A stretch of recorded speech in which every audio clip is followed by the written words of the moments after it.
भगवान श्री राम जी ने बताया मरने के बाद आत्मा किसे खोजती है, मां, बेटा या जीवन साथी को।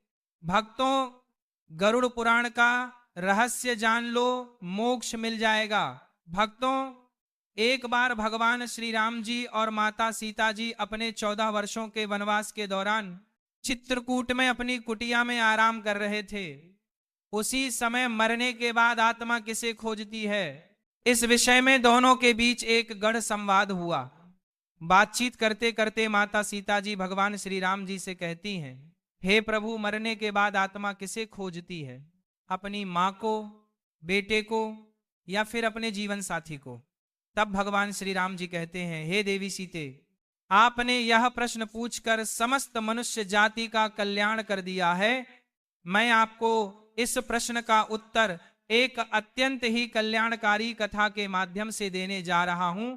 कृपया इस कथा को आरंभ से अंत तक ध्यान पूर्वक सुनिएगा, क्योंकि जो भी मनुष्य इस कल्याणकारी कथा को मन लगाकर पूर्ण रूप से सुन लेता है उसे निश्चित ही मोक्ष की प्राप्ति होती है, और जो मनुष्य इस कथा को अधूरा छोड़ देता है उस पर परमात्मा की कृपा नहीं होती।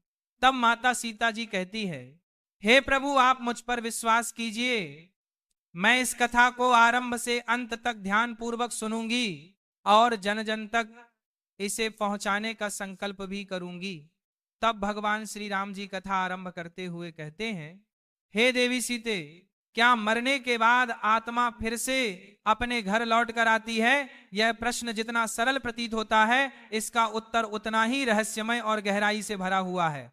आगे भगवान श्री राम जी कहते हैं, हे देवी सीते, हिंदू ग्रंथ गरुड़ पुराण एक ऐसा दिव्य ग्रंथ है जो मृत्यु के बाद आत्मा की अदृश्य और अनदेखी यात्रा का विस्तार से वर्णन करता है। गरुड़ पुराण के अनुसार आत्मा मरने के बाद कहा जाती है। क्या वह अपने परिवार के लोगों को खोजती है या नहीं, यह सब आत्मा के संस्कारों, उसकी इच्छाओं और मृत्यु के समय की मानसिक एवं आध्यात्मिक स्थिति पर निर्भर करता है। फिर श्री राम जी आगे कहते हैं, हे देवी सीते, इस रहस्यमय कथा में मैं आपको बताने जा रहा हूं कि मृत्यु के समय आत्मा के साथ कौन कौन सी अलौकिक घटनाएं घटित होती हैं, मनुष्य का शरीर मृत्यु को कैसे स्वीकार करता है और उस समय उसे कौन कौन से सूक्ष्म संकेत प्राप्त होते हैं, आत्मा शरीर से कब और कैसे निकलती है और उसे यह ज्ञात तक नहीं होता कि वह अब देह से अलग हो गई है। परिवार का विलाप, शोक और बिछड़ने की पीड़ा आत्मा के चेतन मन पर क्या प्रभाव डालती है, यह जानना केवल एक जानकारी नहीं है बल्कि आत्म चेतना की शुरुआत है। आगे श्री राम जी कहते हैं, हे देवी सीते, आगे बढ़ने से पहले इस दिव्य कथा का सम्मान करते हुए इसे पूरे ध्यान से सुनिएगा। हे देवी, आत्मा की इस अदृश्य यात्रा की शुरुआत होती है अंत से, यानी मृत्यु से। आपको जानकर आश्चर्य होगा कि हिंदू धर्म में कुल 18 महापुराण हैं और इन सभी महापुराणों में एक विशेष ग्रंथ है गरुड़ पुराण, जो न केवल मृत्यु के पश्चात आत्मा की रहस्यमय गाथा को उजागर करता है बल्कि आत्मा की अंतिम पीड़ा, दिव्यता और कर्मों के प्रभाव को भी विस्तार से बताता है। गरुड़ पुराण में लगभग 19,000 श्लोकों के माध्यम से भगवान श्री नारायण ने अपने सारथी गरुड़ देव को उस परम रहस्य को बताया है जो आत्मा की मृत्यु के बाद की अवस्थाओं को विस्तार से स्पष्ट करता है। प्राचीन रीति रिवाज और मान्यताओं के अनुसार गरुड़ पुराण का श्रवण न केवल मृत आत्मा को शांति और मोक्ष प्रदान करता है बल्कि उसके परिवार को भी आध्यात्मिक बोध, मानसिक संतुलन और गहरी अनुभूति प्रदान कराता है। आगे भगवान श्री राम जी कहते हैं, हे देवी सीते, गरुड़ पुराण में बताया गया है कि मृत्यु से कुछ समय पहले ही मनुष्य को सूक्ष्म संकेतों का अनुभव होने लगता है, जैसे कोई दिव्य शक्ति उसे पुकार रही हो या उसे अपने पूर्वजों के दर्शन होने लगते हैं। ऐसा प्रतीत होता है जैसे शरीर धीरे धीरे शिथिल हो रहा है। ठंडक सबसे पहले पैरों से आरंभ होकर सिर तक पहुंच जाती है और सांसों की गति असामान्य हो जाती है, कभी तेज कभी मंद। मृत्यु से कुछ क्षण पहले मनुष्य के चेहरे पर एक अलौकिक तेज आ जाता है, जैसे उसकी आत्मा दिव्यता से भर गई हो। जब जीवन की लौ बूझने लगती है तो आत्मा ऊर्जा की अंतिम तरंग के साथ बाहर निकल जाती है, परंतु उसे यह ज्ञात नहीं होता कि वह अब शरीर से अलग हो चुकी है। शुभ कर्म करने वाले मनुष्यों की आत्मा सहजता से निकल जाती है, परंतु जिनके पाप अधिक होते हैं उनके लिए यह क्षण अत्यंत पीड़ादायक हो जाता है। आत्मा के निकलते ही शरीर मौन और शीतल हो जाता है, लेकिन आत्मा भ्रम में रहती है कि वह जीवित है। वो अपने परिजनों को देखती है, उनसे बात करना चाहती है, परंतु उसकी आवाज शून्य में विलीन हो जाती है। उसे लगता है कि यह कोई स्वप्न है, परंतु वह चेतना की एक नई अवस्था में प्रवेश कर चुकी होती है। जब घर में रोने धोने की आवाजें गूंजती है तो आत्मा उन्हें चुप कराना चाहती है। वह कहती है मैं यही हूं, पर कह नहीं पाती। वह हवा में कांपती रहती है।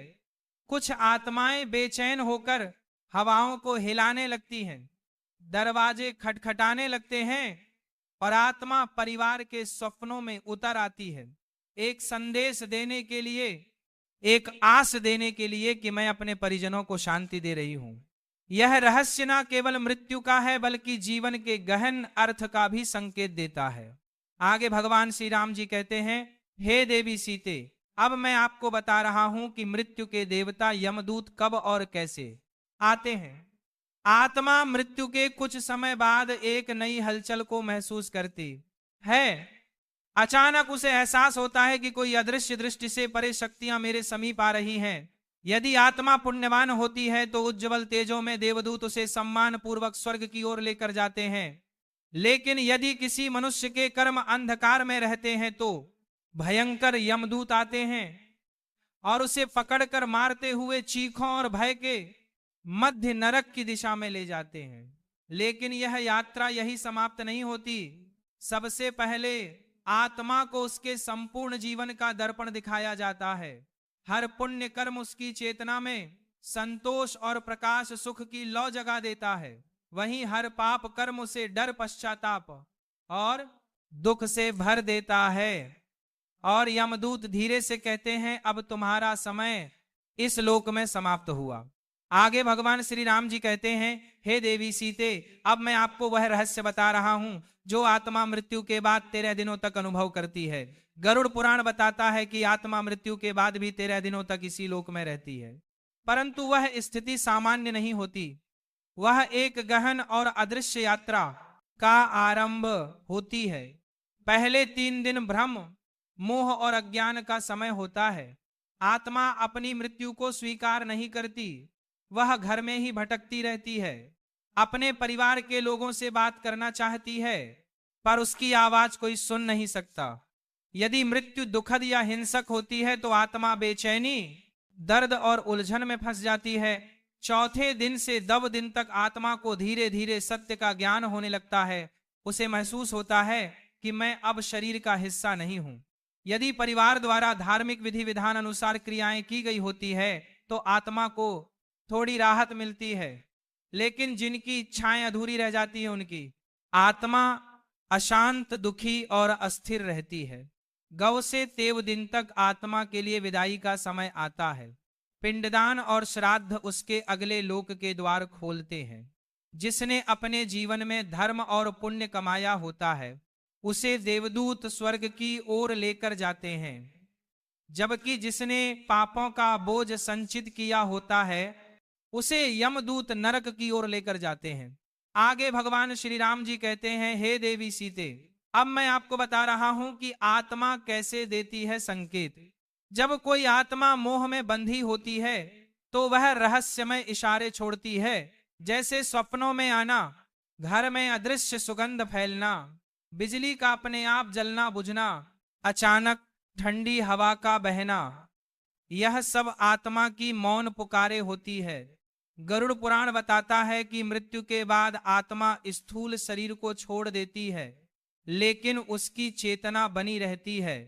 वह सबको देख सकती है, सुन सकती है, लेकिन बोल नहीं सकती, क्योंकि अब उसके पास ध्वनि उत्पन्न करने वाले शारीरिक उपकरण नहीं होते। जब भावना गहरी होती है तो आत्मा बिना बोले भी संवाद कर लेती है, कभी स्वप्नों में, कभी दिव्य सुगंध के रूप में, कभी उपकरण अपने आप बंद चालू होकर। ये सब आत्मा के मौन संकेत होते हैं। मोक्ष प्राप्ति का मतलब होता है आत्मा परमात्मा में विलीन हो जाती है और फिर वापस नहीं लौटती। और जो आत्माएं स्वर्ग या नरक जाती है वे अपने कर्मों का फल भोगती है और पृथ्वी के कार्यों में हस्तक्षेप नहीं करती।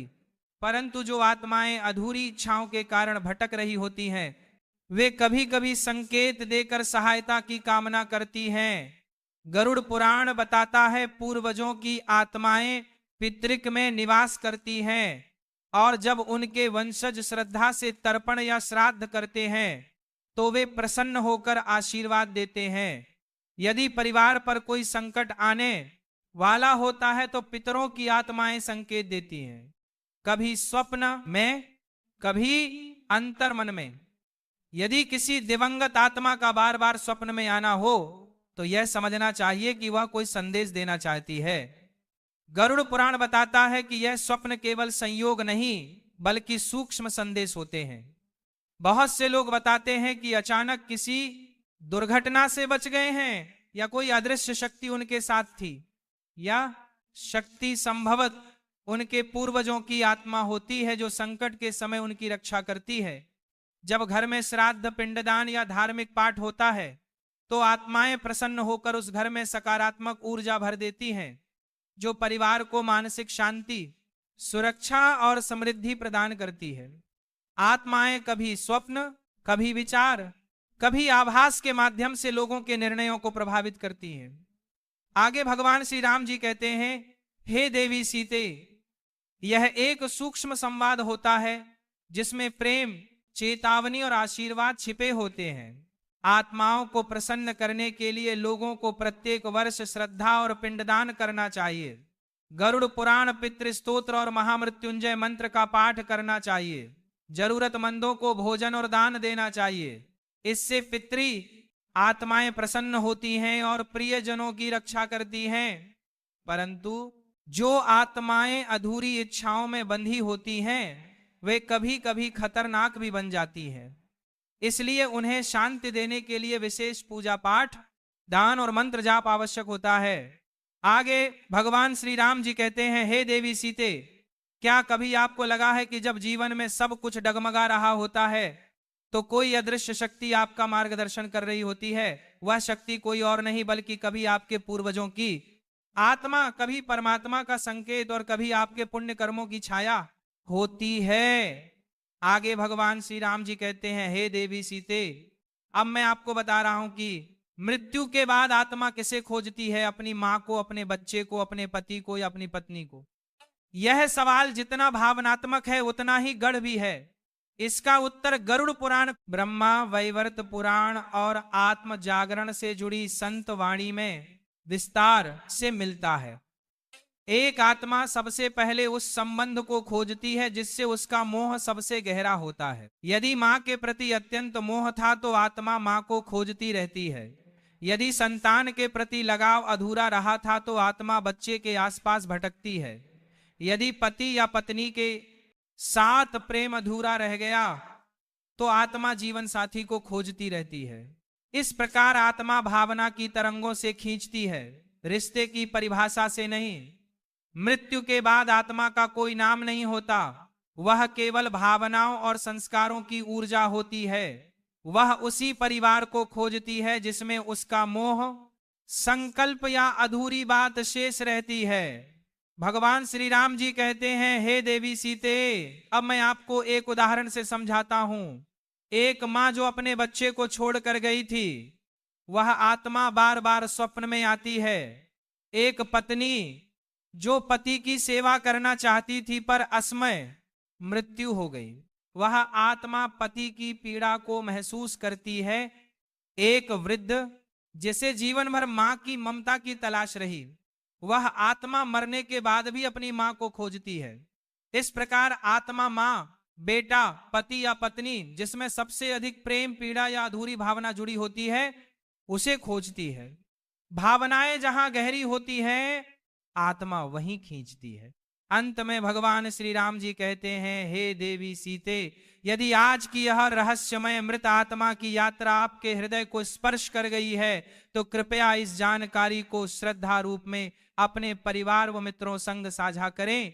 और यदि आप चाहते हैं कि आप ऐसे ही दिव्य सत्य आपके जीवन को आलोकित करते रहे, इस प्रकार भगवान श्री राम जी ने माता सीता जी के माध्यम से समस्त मानव जाति के कल्याण हेतु इस ज्ञान को बताया है।